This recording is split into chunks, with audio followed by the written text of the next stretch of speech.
kulanti wacan daawadayaal halkaad naga daawanaysaan waa channelka inaanay sadaacad alaba halkan waxaan idinkugu soo gudbinaa xogii u dambeeyay guud ahaan geyga Soomaaliyeed muuqaalka inta daawanaysa waxaan ku soo gudbin doonaa maamulka waqooyi bari ee Soomaaliya oo maxkamad soo taagaya Faisal Cabdi Bootaan oo lagu eedeeyay inuu hogaaminayo dagaalkii ka dhacay Laascaanood xogii u dambeeyay xilliga maxkamadda la geenayo iyo sababtii ka dambeysay in maxkamadda la geeyo in muddo uu ku xirnaa magaalada Laascaanood muuqaalka iyo kugu faahfaahin doonaa qodobada kale muuqaalka aad ku daawan doontaan waxa ka mid noqonaya codsanayna oo cod dheer ku leenahay in loo xukumo sida ugu dhaqsaha badan in nimanka la maxkamadeeyo naasi hooyooyinkii ubadkooda la laayay u samraan dawladana waxaan ku codsanaynaa in maxaabiista la maxkamadeeyo maxkamadna waxaan codsanaynaa waa qaar ka mid ah shacabka ku dhaqan magaalada Laascaanood oo dawladda ka codsanaya in maxkamadda la soo taago dambiilayaal ay ku sheegeen in ay ka galeen deegaanada ee maamulka waqooyi bari ee Soomaaliya codadkooda dhameystiran haya muuqaalka idinkugu soo gudbin doona qodobada kale ee muuqaalka aad ku daawan doontaan waxa ka mid noqonaya xildhibaano hor leh oo ka tirsanaa baarlamaanka maamulka waqooyi bari ee Soomaaliya oo u goostay dhankii Somaliland qodobadaas wixii kale nagu soo kordho ayaa barnaamijka inta daawanayso ku soo gudbin doona hadii ay tahay markii ugu horeysay uu ku soo gaaro muuqaalkeena fadlan subscribe inoo dhegan balelkana fursi ku soo gaaro muuqaalada kale xiga hadii subscribe inoo tahay inoo share garay like inoo saar si uu gaaro asxaab badan waad ku maadsantahay daawashadaada aynu ku bilaabno xildhibaano hor leh oo ka tirsan maamulka waqooyi bari ee Soomaaliya ayaa iska casilay xilkii ay ka hayeen maamulkaasi xildhibaanadan ayaa tiradooda gaaraysa ilaa 5 xildhibaan waxayna sheegeen inay u adkeysan waayeen waxa ka soconaya maamulka waqooyi bari ee Soomaaliya kana waayeen ujeedkii markii hore loo aasaasay waxayna sheegeen in muddo sanad ah ay isku dayeen inay wax ka bedelaan hanaanka maamulka waqooyi bari ee Soomaaliya loo maamulayo kadib markii ay wax ka bedelaaddoodii ay socon weysan ay sheegeen in dhammaan xilkii ay ka hayeen maamulka waqooyi bari ee Soomaaliya iska casileen xildhibaanadan ayaa waxaa la sheegay in maalmaha soo aadan ay ku wajahan yihiin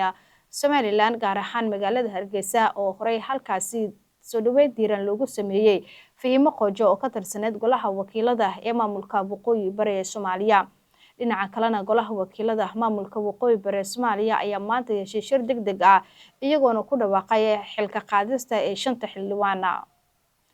wixii xoogay ee qodobkaasi ku soo kordho muuqaaladeena xiga ayaad ku daawan doontaan dhinaca kale hadii aanna warar soo baxaya ayaa waxay sheegayaan in maamulka waqooyi bari Soomaaliya uu qorsheynayo in maxkamaddu soo taago Faisal Cabdi Bootaan oo mas'uuliyiinta maamulkaasi ku eedeeyay inuu horkacayay dagaalkii ka dhacay magaalada Laascaanood waxaana lagu sheegay in lagu haysto eedeymo cadeynaya xadgudubyo iyo dilal ka dhan ah shacabka ee reer ee waqooyi bari ee Soomaaliya dhinaca kale warar soo taraya ayaa sheegaya xubno ka tirsan baarlamaanka maamulka waqooyi bari ay u goosteen dhinaca iyo Somaliland hadii aan eegnana shacabka ku dhaqan magaalada Laascaanood ayaa si adag uga hadlay maxaabiista ku xiran magaalada Laascaanood ee xarunta maamulka waqooyi bari ee Soomaaliya waxayna ay dalbadeen in si degdeg ah maamulka waqooyi bari uu maxkamad u soo taago isla markaana loogu abaalmariyo dambiyadii kala duwanaa ay ka galeen Laascaanood iyo sidoo kale shacabkii halkaasi lagu laayay sida ay hadalka u dhigeen qaar ka mid ah shacabka oo ka hadlay hal mar aan isla daawano muuqaaladooda oo dhameystiran haddaan nahay bulshadii reer waqooyi bari anoo afkooda ku hadlay waxaan codsanaynaa nimanka mujrimiinta ahaa ee xabsiyada noogu jira ee 3 sano xabsiga ku jira ee aan la xukumin waxaan codsanaynaa oo cod dheer ku leenahay in loo xukumo sida ugu dhaqsaha badan nimanka mujrimiinta atiirka nala soo istaajiyo wax kasto ciqaab ay mutaystaan oo dawladda waqooyi bari iyo maamulka iyo shacabka ku qancaan nimanka waajibkooda naloo mariyo baan codsanaynaa si hooyooyinkii ubadkooda la laayay u samraan ummadii magaaladooda iyo caasimadooda la duqeeyay u samraan anagu ugu samirno u calool xaadnaano waxaan rajaynayaa dawladdeeda waqooyi bari iyo baarlamaankayaga waxaan ka codsanaynaa inay noo tixgeliyaan codsigayaga oo nimanka ay noo maxkamadeeyaan oo maxkamadda noo saaraan oo waxaan ku qanacno ay nooga soo baxaan in la maxkamadeeyo nimanka jirimada baan ka geystay maamulka waqooyi bari gaar ahaan caasimadiisa Laascaanood aaga Gooja Cadde waan rabaa inaan aad u taageero usoo soo dhaweeyo gidigood dil toogasho lagu xukumo waliba sida saraakiisha oo kale iyo dadkii la agmaaray wixii ka soo gaadhaba in maxkamad la saaro waan soo dhaweynayaa waana taageersanahay waana dadkii magaalada burburiyay saddex kun oo qofna dhaawacay ilaa 1,000 qofna dilay ilaa magaalada badankeedana gumay isin dilay sargaal dilay aqoonyahan dilay wax kasta dilay tan waxaan la maxkamadeeda waan soo dhaweynaynaa waa wax soo daahay awalba waan hadda aanu soo dhaweynayno hadda maanta noqotay waqtigeedii dowladda sharafta leh baarlamaanka waxaan ku taageersanahay in waxa weeye la maxkamadeeyo nimanka sharciga islaamka wuxuu ka qabo lagu qaado lagu soo taago insha Allah in la kariim aad baan ugu faraxsanahay waan ku soo dhaweynaynaa aad baan ugu taageersanahay dowladda waxa weeye taan ku dhiilayaasha halka ku xidhan in la maxkamadeeyo insha Allah oo sharciga wuxuu ka qabo lagu qaado insha Allah waxaan ka codsanayaa dowladda waqooyi bari nimanka noo xidhan ee maxaabiista ee cadawga inagu soo duulay 8 biloodna garaaciyay in loo maxkamadeeyo maxkamadna loo saaro baan dowladda ka codsanayaa maxay ahaydeen Faysal Cabdi Bootaan garka yocorka inta la socoto oo dhan laga soo bilaabo Faysal garka yocorka lagu xijiyo inta ku xigtoodan ama maxkamadda la tigsado lagu adkeeyo waliba saasan ka codsanayaa dowladana waxaan ku codsanaynaa in maxaabiista la maxkamadeeyo maxkamad la saaro haddana la maxkamadeena waxay leeyihiin anaba waan naqaanaa ninkan iska socday ninkan jooga midna wax ka weydiin mayna anagu marka madaxweynaha waxaan ku codsanaynaa khayr Allah siiye inuu nimanka maxkamadeeyo maxaabiista siday maxkamaddu ay u qabanayso in loo maxkamadeeyo waan soo dhaweynaynaa in mataqaanaa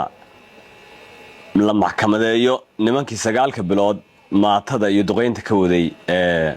maamul goboleedka waqooyi bari oo marka ahayd SSC Khaatumo nimankaas horta inay cadaalad helaan oo la maxkamadeeyo maxkamadda la saaro cadaaladaas waxay siisana mataqaanaa lagu qaado aad iyo aad baan u soo dhaweynaynaa arrintanna waxaan u arkaa arrin mataqaanaa lala soo daahay oo ay ahayd mar hore hadda muddo ilaa 3 sano bay xidhan yihiin arrintan in hore loo galo oo nimanka cadaaladda la horgeeyo baan anigu ayidsanaa qodobkaana maanta haddii loo fadhiistay aad iyo aad baan u bogaadinaynaa in nimanka la maxkamadeeyo oo cadaaladaas waxay mataqaanaa ay ka helaan lagu qaado dowladda waxaanu ka codsanaynaa nimankaas in si degdega loo maxkamadeeyo xukunka loo geeyo waliba maxkamad military lagu qaado nimanka maxaabiista ee xidhan in maxkamadda soo saaraa waxaan dowladda ka codsanaynaa in maxkamadda islaamiga loo saaro raggiina dhibaateeyay ee ku xidhan laascaanood oo Faysal Bootaan ka mid yahay ayaan ka codsanaynaa waa raggii madaafiicdina la dhacay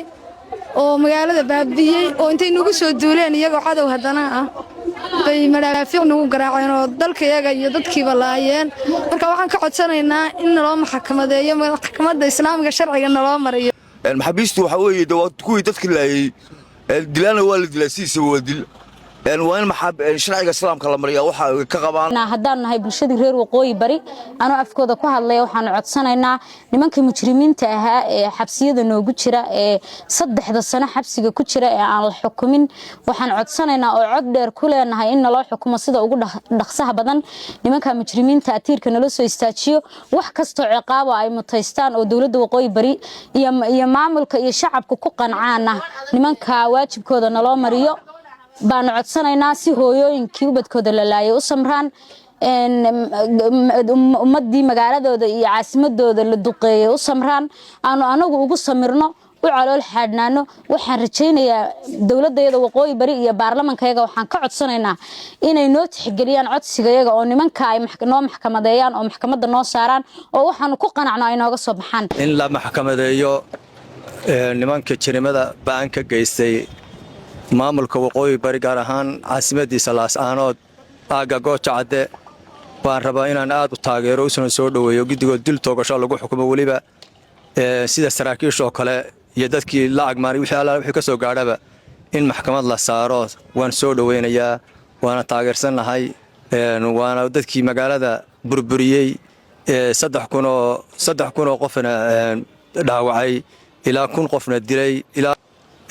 magaalada badankeedana gumay isin dilay sargaal dilay aqoonyahan dilay wax kasta dilay